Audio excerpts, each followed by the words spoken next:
Hello दोस्तों, आज की क्लास में हम पढ़ेंगे राजस्थान की नदियों से संबंधित महत्वपूर्ण क्वेश्चन। आप राजस्थान स्टेट लेवल की किसी भी प्रकार की एग्जाम्स की तैयारी कर रहे हो तो ये क्लास आपके लिए बहुत ही इंपॉर्टेंट रहने वाली है। यहाँ पर हम नदियों से संबंधित लास्ट ईयर में जितने भी क्वेश्चन पूछे गए हैं उनको आज की क्लास में हम डिस्कस करने वाले हैं। तो फ्रेंड्स, आप एंड तक बने रहिए हमारे साथ में, ताकि आपको पता चले कि यहाँ पर लास्ट ईयर में नदियों से संबंधित किस प्रकार के क्वेश्चन पूछे गए हैं। तो देरी न करते हुए आज की क्लास को स्टार्ट करते हैं। राजस्थान में नदी प्रवाह कितने रूप में पाया जाता है? आपको बताना है कि राजस्थान में जो नदियों का प्रवाह होता है कितने रूपों में पाया जाता है। एक तो राजस्थान का, यदि हम इंडिया का मैप देखते हैं और इधर हमारा क्या पड़ता है, राजस्थान पड़ता है, ये हमारा गुजरात हो गया। यदि हम यहाँ पर देखते हैं तो कुछ ऐसी नदियाँ होती है राजस्थान की जो कहाँ पर जाती हैं, ऐसी नदियाँ जो अरब सागर में जाती हैं। इधर क्या पड़ता है, अरब सागर पड़ता है। और इधर क्या पड़ता है, इंडिया के इधर पड़ता है बंगाल की खाड़ी। और एक ऐसी नदी जो राजस्थान स्टेट के अंदर ही समाप्त हो जाती है। तो हम यहाँ पर नदियों से संबंधित 3 प्रकार का अपवाह तंत्र पढ़ेंगे। एक ऐसी नदी जो राजस्थान की कहाँ पर जाती है, अरब सागर में। एक ऐसी नदी राजस्थान की जो कहाँ पर जाती है, बंगाल खाड़ी में। और एक ऐसी नदी है जो राजस्थान के अंदर ही, यानी कि स्टेट की सीमा के अंदर ही समाप्त हो जाती है, यानी स्टेट के अंदर ही उसका उद्गम होता है और स्टेट की सीमा के अंदर ही उसका समापन भी हो जाता है।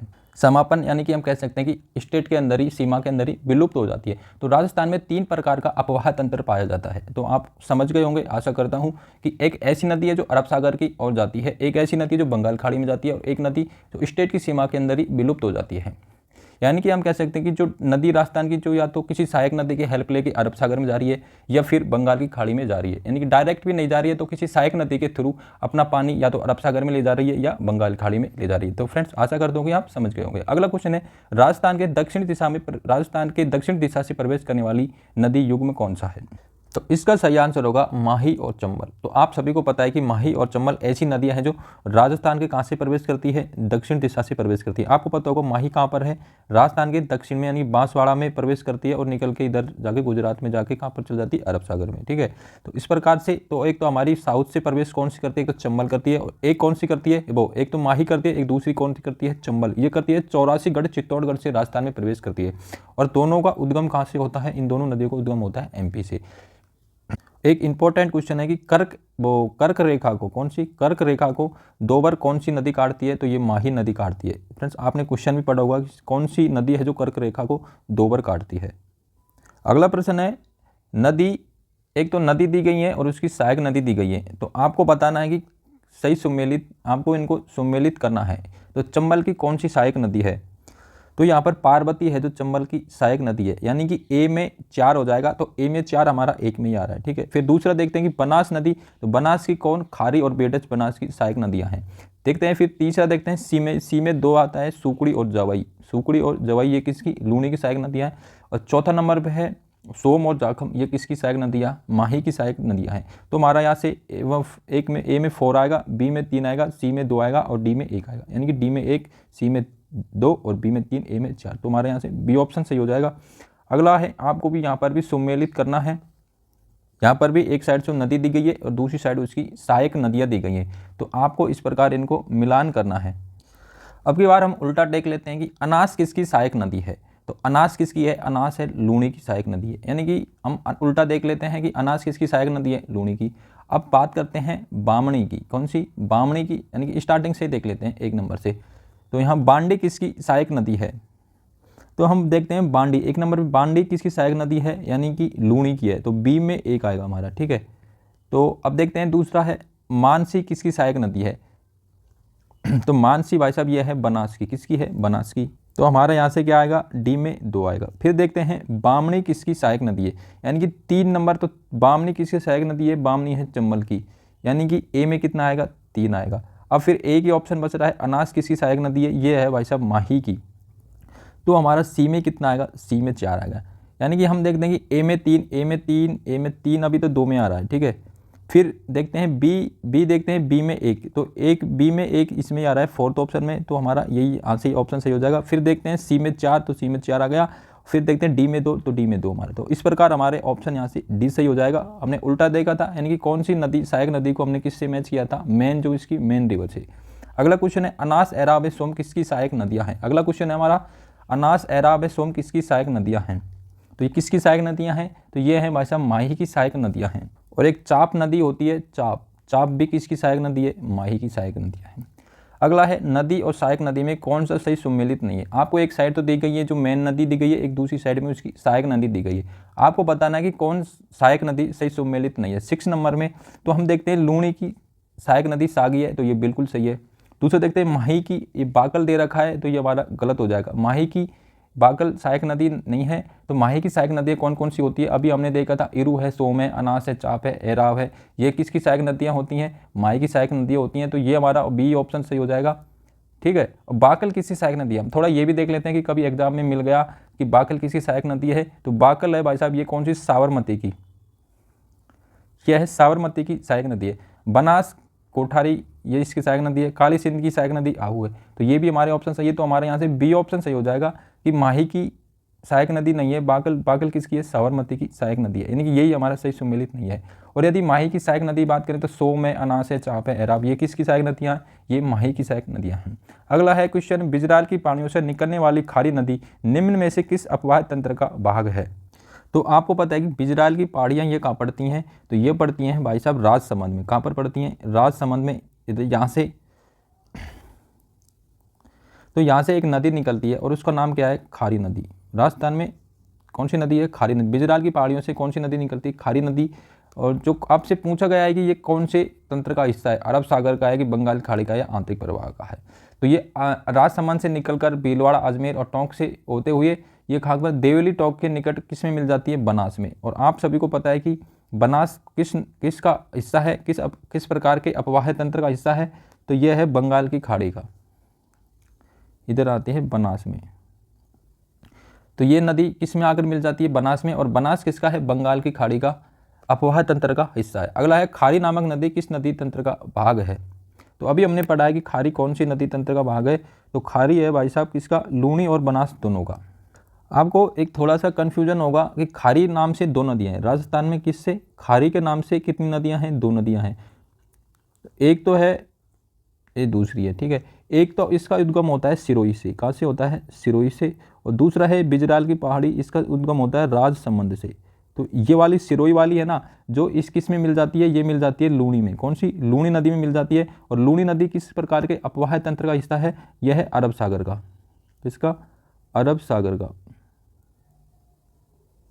और ये राजसमंद से निकलती है और ये किस में मिल जाती है, ये बनास में मिल जाती है। और ये किस प्रकार के अपवाह तंत्र का हिस्सा है, बंगाल की खाड़ी के अपवाह तंत्र का। तो आपको ध्यान लगाना है कि ये खारी नदी 2 निकलती है राजस्थान से, एक तो सिरोही से निकलती है जो लूणी में जाकर मिल जाती है, एक निकलती है बिजराल की पहाड़ी राजसमंद से, तो ये किस में मिल जाती है, बनास में मिल जाती है। और ये किसका हिस्सा है, बंगाल की खाड़ी के अपवाह तंत्र का। तो आपको कन्फ्यूज नहीं होना है, तो यही दोनों का ही हिस्सा है। तो हमारा यहाँ से 8वें में सी हो जाएगा, यानी कि दोनों ही सही हो जाएंगे हमारे। तो आपको ये ध्यान रखना है। अगला क्वेश्चन है, जब पुष्कर की पहाड़ियों में भारी बारिश होती है तो बाढ़ कहाँ पर आती है। तो आपको पता है कि जब लूणी नदी का कहाँ से, नागपाड़ अजमेर से उद्गम होता है। तो अजमेर की जब पुष्कर की पहाड़ियाँ अजमेर में बारिश होती है तो इसकी बाढ़ कहाँ पर आती है, तो ये आती है बालोतरा बाड़मेर में। तो हमारा यहाँ से सी ऑप्शन सही हो जाएगा। बालोतरा बाड़मेर के बाद में लूणी नदी का पानी कैसा हो जाता है, खारा हो जाता है। अगला प्रश्न है, निम्न में से राजस्थान में कौन से जिलों में नदी नहीं है। आपको बताना कि ऐसे कौन से 2 जिले हैं वहाँ पर राजस्थान के जिनमें नदी नहीं है। एक तो कौन सा है, बीकानेर है और दूसरा चूरू है। तो हमारे यहाँ से बी ऑप्शन सही हो जाएगा। बीकानेर और चूरू 2 ऐसे जिले हैं राजस्थान के जिनमें नदी नहीं है। अगला है, मांडलगढ़ के निकट त्रिवेणी पर कौन सी 3 नदियाँ मिलती हैं। कि आपसे यहाँ पर पूछा गया है त्रिवेणी संगम के बारे में। तो आपको बताना है, तो मांडलगढ़ ये पड़ता है भीलवाड़ा में। और आप सभी को पता है कि भीलवाड़ा में 3 नदियों का त्रिवेणी संगम है, बनास है, मेनाल है, बेडच है। कौन सी है, बनास, मेनाल और बेडच। तो हमारे यहाँ से बी ऑप्शन सही हो जाएगा। इन तीनों नदियों का त्रिवेणी संगम कहाँ पर है, मांडलगढ़। और ये कहाँ पड़ता है, ये पड़ता है भाई साहब भीलवाड़ा में। तो आपको इसको याद रखना है। बेणेश्वर, और वहाँ पर कौन सा है, बेणेश्वर 3 नदियों के संगम पर स्थित है। और यहाँ पर ही कौन सा धाम है, भीलवाड़ा में बेणेश्वर धाम है। बेणेश्वर तो भाई साहब डूंगरपुर में है, क्या बोल रहा हूँ मैं। तो ये तो है बेडच, बनास और मेनाल, इनका भीलवाड़ा में त्रिवेणी संगम है। और एक है बेणेश्वर धाम, ये कहाँ पड़ता है, ये पड़ता है डूंगरपुर में। यहाँ पर कौन सी नदियों का संगम है, माही, सोम और जाखम, इन 3 नदियों का संगम है। कहाँ पर है, बेणेश्वर और डूंगरपुर में, इन तीनों नदियों का संगम है। तो अगला क्वेश्चन है, यही है हमारा, बेणेश्वर से संबंधित है। तो बेणेश्वर 3 नदियों के संगम पर स्थित है, निम्न में से कौन सी नदी इसके अंतर्गत नहीं आती है। तो अभी कौन सा है, सोम, माही और जाखम, इन तीनों नदियों का सो, माही, जाखम, इन तीनों नदियों को बेणेश्वर धाम डूंगरपुर में त्रिवेणी संगम है, तो इसके अंतर्गत कौन सी नदी नहीं आती? बनास नदी इसके अंतर्गत नहीं आती है। सॉरी, मैंने यहाँ पर गलत बोल दिया कि बेणेश्वर यहाँ पर पड़ता है डूंगरपुर में, ठीक है। अगला क्वेश्चन है मानसी बाकल नदी का उद्गम स्थल है। तो मानसी बाकल नदी का उद्गम स्थल है फुलवारी की नाल अभ्यारण्य। अगला प्रश्न, राजस्थान में चूलिया जलप्रपात किस नदी पर है? जैसे चूलिया और जैसे चंबल, तो हमारा ऑप्शन क्या हो जाएगा? डी ऑप्शन हमारा सही हो जाएगा यहाँ से, यानी कि चूलिया जलप्रपात कौन सी नदी पर है? चंबल नदी पर। अगला क्वेश्चन, राजस्थान के किस संभाग में सर्वाधिक नदियां पाई जाती हैं? तो आपको सिर्फ एक ही याद रखना है कि कोटा, किसमें? कोटा संभाग में सर्वाधिक नदियां पाई जाती हैं। अगला क्वेश्चन है कोटा में, यहाँ यदि कोटा संभाग में बात करी जाए तो कोटा में चंबल है, पार्वती है, काली सिंध है, आऊ है, परवन है और अंधेरी, ये इस प्रकार की नदियां पाई जाती हैं। यानी कि सर्वाधिक नदियां किसमें पाई जाती हैं? चंबल संभाग में, वो कोटा संभाग में पाई जाती हैं। अगला क्वेश्चन है कांठल की गंगा और कामधेनु के नाम से किन नदियों को जाना जाता है? एक तो है कांठल की गंगा और कामधेनु के नाम से किन नदियों को जाना जाता है?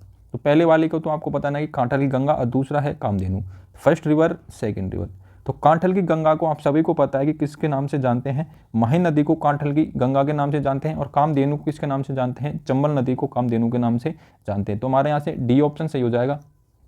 इसको कांठल की गंगा है, इसको और क्या बोलते हैं? इसको बागड़ की गंगा भी बोलते हैं। किसकी? बागड़ की गंगा भी बोलते हैं। अगला क्वेश्चन है अववाहित क्षेत्र की दृष्टि से राजस्थान की नदी प्रणाली को सही अवरोही क्रम है। अवरोही का मतलब होता है पहले सबसे बड़े से छोटे की ओर चलना है। किसकी चलना है? सबसे बड़े से छोटे की ओर चलना है। तो हम देखते हैं कि सबसे अवरोही क्रम पूछा गया है नदी प्रणालियों का अपवाहित क्षेत्र की दृष्टि से। तो आप सभी को पता है कि अपवाहित क्षेत्र राजस्थान में सबसे ज़्यादा कौन सी नदी का है? बनास नदी का। कौन सी नदी का है? बनास। बनास का आता है सबसे ज़्यादा। उसके बाद में किसका आता है? उसके बाद में आता है लूणी का। तो लूणी हमारी सेकंड नंबर पे आ जाएगी। फिर थर्ड नंबर पे कौन सी आती है? चंबल का। चंबल के बाद में कौन सी आती है? माही।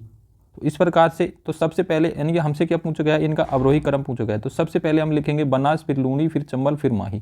तो ये कौन से ऑप्शन में आ रहा है हमारे? तो ये बनास, लूणी, चंबल, माही, तो ये हमारे ए ऑप्शन में आ रहा है। तो इसको हमारा ए ऑप्शन सही हो जाएगा। यहाँ आपसे पूछा गया है अपवाद क्षेत्र की दृष्टि से, यानी कि सबसे ज़्यादा अपवाद क्षेत्र कौन सी नदी का है? यानी अवरोही क्रम में पहले सबसे ज़्यादा लिखेंगे, फिर कम लिखेंगे, फिर उससे कम, फिर उससे कम। तो आरोही का मतलब होता है सबसे पहले छोटा लिखते हैं फिर बड़ा लिखते हैं। तो ये था आरोही, ये था। हमसे क्या पूछा गया है? अवरोही क्रम पूछा गया है, यानी कि सबसे पहले हम सबसे ज़्यादा अपवाद क्षेत्र लिखेंगे इस प्रकार से। अगला क्वेश्चन है राजस्थान राज्य में भू क्षेत्र की लंबाई की दृष्टि से नदियों का सही आरोही क्रम है। तो लंबाई की दृष्टि से आरोही क्रम पूछा गया है। पहले लिखेंगे हम सबसे छोटी नदी। तो इन ऑप्शन की हिसाब से देखा जाए तो सबसे छोटी नदी कौन सी होती है? सबसे छोटी नदी है ऑप्शन में कांतली नदी। कितनी है? 100 किलोमीटर है। कौन सी है? कांतली नदी है। कितनी है? 100 किलोमीटर है कांतली नदी। कांतली के बाद में हम ऑप्शन देखते हैं यहाँ से। कांतली के बाद में कौन सी आती है? चंबल। कांतली के बाद में कौन सी आती है? चंबल। तो चंबल का कितना है? टोटल 1051 किलोमीटर है। कितना है? 1051 किलोमीटर इसकी लंबाई है। जबकि इसकी लंबाई राजस्थान में कितनी है? 322 किलोमीटर इसकी राजस्थान में लंबाई है। फिर कौन सी आती है? फिर आती है लूणी नदी। तो लूणी नदी का टोटल कितना है? इसकी लंबाई है 495 किलोमीटर। तो इसकी यदि राजस्थान में लंबाई देखी जाए तो कितनी है? 330 किलोमीटर है। फिर लूणी के बाद में कौन सी आती है? बनास नदी आती है। इसकी टोटल लंबाई कितनी है? 512 किलोमीटर है बनास की। और यदि इसकी 512 किलोमीटर पूरी किस में है? राजस्थान में। तो पहले हमसे क्या पूछा गया है? इनका आरोही क्रम पूछा गया है। तो सबसे पहले सबसे छोटी नदी कौन सी आएगी? कांतली नदी। कितनी है? 100 किलोमीटर। उसके बाद में आएगी सेकंड नंबर पे 322 पे कौन सी है? चंबल। राजस्थान के अंदर की बात हो रही है। फिर 322 पे कौन सी आएगी? चंबल। फिर आएगी 330 पे लूणी आएगी। फिर उसके बाद में आएगी बनास नदी आएगी। तो हमारा ऑप्शन ए यहाँ से सही हो जाएगा। अगला क्वेश्चन है कौन सी नदी का उद्गम स्थल सही सुमेलित नहीं है? आपको यहाँ पर नदियाँ दी गई हैं और उनका उद्गम स्थल दिया गया है, तो इनका कौन सा सही सुमेलित नहीं है? आपको इसका आंसर देखना है। तो हम देखते हैं एक नंबर की बात करते हैं। सावी नदी का उद्गम कहाँ से होता है? सेवर की पहाड़ियों से। ये बिल्कुल सही है। दूसरा है कांकनी नदी। कांकनी या कांकनी नदी इसकी कोटड़ी गांव से उसका उद्गम होता है, तो ये सही है।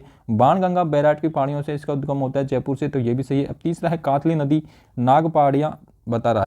तो कांतली नदी का उद्गम कहाँ से होता है? खंडेला की पहाड़ी। कहाँ की?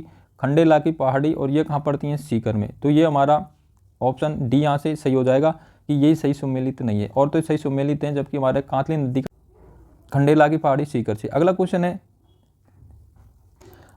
है कि कोटा निम्न में से किस नदी के किनारे स्थित है? तो आप सभी को पता है कि कोटा कौन सी नदी के किनारे स्थित है? चंबल नदी के किनारे। अब देखते हैं 21 में, निम्न में से राजस्थान की कौन सी नदियाँ जो अपना जल अरब सागर की ओर ले जाती हैं। 21, तो अरब सागर की ओर जो हमारा यहाँ से अपवाह तंत्र है उसको दो भागों में बांटा गया है। एक तो है कौन सी, कच्छ की खाड़ी, कौन सी, कच्छ की खाड़ी, और दूसरा कौन सा है, खंबात की खाड़ी। तो अरब सागर में जो राजस्थान की नदियाँ जो जल ले जाती हैं, तो कच्छ की खाड़ी में कौन सी आती है, एक तो आती है लूणी नदी, कौन सी आती है, लूणी नदी, एक आती है पश्चिमी बनास। और यदि हम देखते हैं कि खंबात की खाड़ी में कौन कौन सी नदियाँ गिरती हैं, तो इसमें गिरती हैं साबरमती नदी है और दूसरी कौन सी है, माही।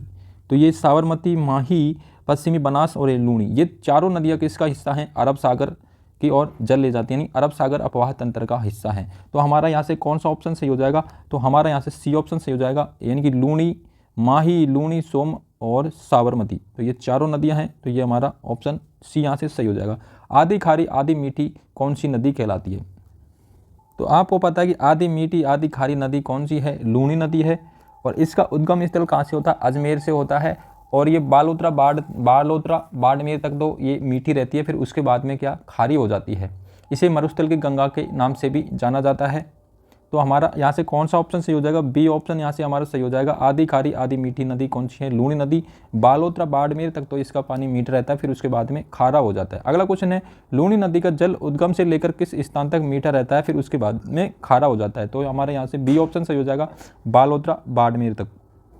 अगला क्वेश्चन है 24, लीलड़ी, मीठड़ी, बांडी, सूकड़ी किसकी सहायक नदियाँ हैं, तो ये किसकी हैं, ये लूणी की सहायक नदियाँ हैं। अगला क्वेश्चन है, बांकली बांध किस नदी पर स्थित है, तो बांकली बांध कौन सी नदी पर स्थित है, सूकड़ी नदी पर। और ये बांकली बांध कहाँ पर है, ये है जालोर में, कौन से जिले में है, जालोर में। और कौन सी नदी पर है, सूकड़ी नदी पर।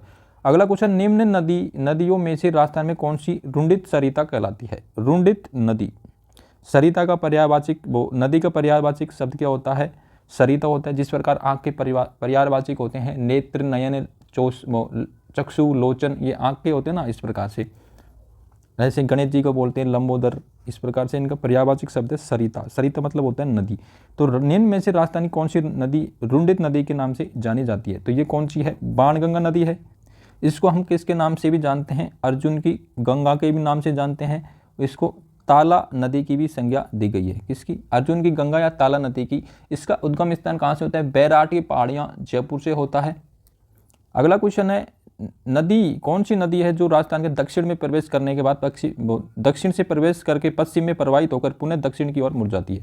यानी कि ये हमारा नीचे का राजस्थान है, इससे प्रवेश करती है और इधर जाकर इधर चली जाती है। तो आप सभी को पता है कौन सी नदी है, माही नदी। यह बांसवाड़ा में प्रवेश करती है, राजस्थान के नीचे कहाँ से प्रवेश करती है, बांसवाड़ा से प्रवेश करके इधर, यानी कर्क रेखा को यहाँ दो बार काटती है। कौन सी नदी है, माही नदी।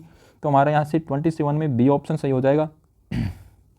और ये नदी कौन सी है, बांसवाड़ा और डूंगरपुर की सीमाओं को अलग करती है, कर्क रेखा को दो बार काटती है। और यही इसके प्रवाह क्षेत्र को हम क्या बोलते हैं, छप्पन का मैदान भी बोलते हैं। अगला क्वेश्चन, राजस्थान में कर्क रेखा को दो बार कौन सी नदी काटती है, तो ये क्वेश्चन भी पूछ लिया भाई। तो इसका सही आंसर होगा माही, यानी बी ऑप्शन यहाँ से सही हो जाएगा। अगला क्वेश्चन है, राजस्थान में माही नदी निम्न में से किस जिलों की सीमा बनाती है। तो अभी हमने पढ़ा था डूंगरपुर और बांसवाड़ा की सीमा कौन सी नदी बनाती है, माही नदी। तो हमारे यहाँ से बी ऑप्शन सही हो जाएगा। बढ़ते हैं अगले क्वेश्चन की ओर, किस नदी को बागड़ एवं कांठल की गंगा कहते हैं। तो अभी हमने पढ़ा था थोड़ी देर पहले काठन की गंगा, कांठल की गंगा के नाम से कौन सी नदी को जाना जाता है, माही नदी को। बंगाल की खाड़ी में गिरने वाली नदियों का युग्म कौन सा है, 31। तो अभी हमने पढ़ा था बनास, चंबल और काली सिंध, ये नदियाँ कहाँ पर गिरती हैं, बंगाल की खाड़ी में जाकर गिरती। अगला प्रश्न है, निम्न में से कौन सी नदी राजस्थान को सर्वाधिक जल की आपूर्ति करती है। तो आप इसको अच्छी तरह से वाकिफ होंगे कि सबसे ज़्यादा जल की आपूर्ति कौन सी नदी करती है राजस्थान में, ये है भाई साहब चंबल नदी। अगला प्रश्न है, निम्न में से कौन सी नदी उत्खाद भूमि बनाती है। तो आपको पता है कि चंबल नदी है जो कौन सी भूमि बनाती है, उत्खाद स्थल आकृति बनाती है। अगला क्वेश्चन है, निम्न में से किस स्थान से चंबल नदी राजस्थान में प्रवेश करती है, जैसे चंबल, जैसे 84गढ़। तो हमारे यहाँ से डी ऑप्शन सही हो जाएगा, यानी कि चित्तौड़गढ़ के पास किससे प्रवेश करती है, 84गढ़ से। इसका उद्गम कहाँ से होता है, इसका उद्गम होता है एमपी से। अगला क्वेश्चन, राणा प्रताप सागर बांध किस नदी पर बना है। तो गांधी राजकोटा में, ये एक हमारी ट्रिक है, कौन सा है, गांधी राजकोटा में, ये हमारी ट्रिक है। तो गांधी सागर बांध, राणा प्रताप सागर बांध और जवाहर सागर बांध और कोटा बैराज, ये कौन सी नदी पर हैं? ये चारों बांध कौन सी नदी पे? माही नदी पर। जो ये फर्स्ट वाला है गांधी सागर बांध, जो राजस्थान में स्थित नहीं है, ये कहाँ पर है? एमपी में। और ये तीनों बांध कौन सी कहाँ पर स्थित हैं? राजस्थान में स्थित हैं। और कौन सी नदी पर स्थित हैं? चंबल नदी पे। तो गांधी प्रताप सागर बांध किस नदी पर स्थित है? तो कौन सी नदी पे है? चंबल पे। तो हमारा 35 में बी ऑप्शन सही हो जाएगा। और ये राणा प्रताप सागर बांध है ना, राणा प्रताप सागर बांध, ये इसका जो क्या बोलते हैं, इसका कैचमेंट एरिया यानी कि भराव क्षमता, तो इसकी भराव क्षमता होती है ना, तो ये सबसे बड़ा है। कौन सा है? राणा प्रताप सागर बांध। अगला क्वेश्चन है चंबल नदी पर निर्मित बांध कौन सा बांध राजस्थान राज्य में स्थित नहीं है? तो अभी हमने देखा था गांधी सागर बांध कहाँ पर है? ये एमपी में स्थित है। ठीक है फ्रेंड्स। अगला क्वेश्चन है राजस्थान राज्य में ही पूर्णतः बहने वाली सबसे लंबी नदी कौन सी है? जिस नदी का यानी पूर्णतः बहने वाली सबसे नदी, यानी राजस्थान में उद्गम, राजस्थान में अंत, यानी कि राजस्थान के अंदर ही। तो राजस्थान में पूर्ण बहाव की दृष्टि से सबसे लंबी नदी कौन सी है भाई साहब? तो ये है बनास नदी। 37 में हमारा सी ऑप्शन सही हो जाएगा, बनास नदी। अगला प्रश्न है राजस्थान में चंबल नदी की सबसे बड़ी सहायक नदी कौन सी है? तो इसका सही आंसर होगा बनास, यानी कि चंबल की सबसे बड़ी सहायक नदी कौन सी है? बनास नदी है। अगला क्वेश्चन है राजस्थान की किस नदी को मसूरदी नदी भी कहते हैं? यानी कि राजस्थान की कौन सी नदी है जिसको हम क्या बोलते हैं? मसूरदी नदी के नाम से भी जाना जाता है। तो इसका सही आंसर होगा कांकनी नदी। इसको एक नाम से भी जानते हैं या कांकनेय के नाम से भी जानते हैं। इसका उद्गम कहाँ से होता है? इसका उद्गम होता है कोठियारी गाँव से। कहाँ से? कोठियारी एक गाँव पड़ता है, और ये कहाँ पर पड़ता है? जैसलमेर में। तो यहाँ से इसका उद्गम होता है। या कांकनी या कानकी नदी के नाम से भी जाना जाता है। और जैसलमेर की प्रसिद्ध जो बूझ झील है, कौन सी? बूझ झील का निर्माण भी कहाँ पर किया गया है? कांकनी नदी पर इसका निर्माण किया गया है। और इस नदी का जो विलुप्त स्थल है जो कौन सा है? मीठा खाड़ी में जाकर यह नदी विलुप्त हो जाती है। अगला क्वेश्चन है डाई नदी का संबंध राजस्थान के किस जिले से है? तो भाई साहब डाई नदी का संबंध किससे है? तो ये इसका संबंध है अजमेर जिले से। अजमेर जिले में कहाँ पर? नसीराबाद में, जो हमारी 1857 की क्रांति की शुरुआत हुई थी नसीराबाद अजमेर से। तो नसीराबाद तहसील में जो कहाँ पर अरावली की पहाड़ियाँ पड़ती हैं, किसकी? अरावली की पहाड़ियों से इस नदी का उद्गम होता है। और ये अजमेर टोंक में बहकर जो बिशलपुर के पास में, बिशलपुर कहाँ है? टोंक में है। तो टोंक में जाकर किस में मिल जाती है? ये बनास नदी में मिल जाती है। तो डाई नदी का संबंध कौन से जिले से? अजमेर से। इसका उद्गम कहाँ से होता है? नसीराबाद की तहसील है नसीराबाद अजमेर की, वहाँ से अरावली की पहाड़ियों से इसका उद्गम होता है। अजमेर और टोंक में बहकर बिशलपुर के निकट किस में मिल जाती है? बनास नदी में जाकर मिल जाती है। तो फ्रेंड्स इसी के साथ में आज की क्लास को हम समाप्त करते हैं। यदि आपको वीडियो अच्छा लगा हो तो लाइक ज़रूर करें। यदि आपको लास्ट ईयर में हिस्ट्री, ज्योग्राफी और कल्चर से संबंधित जितने भी क्वेश्चन पूछे गए उनको वीडियो देखने के लिए हमारे चैनल के अंदर विजिट करें। वहाँ पर प्रत्येक की सेपरेट प्लेलिस्ट बनी हुई है, तो आप वहाँ से जाकर देख सकते हैं। थैंक यू फ्रेंड्स, वीडियो देखने के लिए धन्यवाद।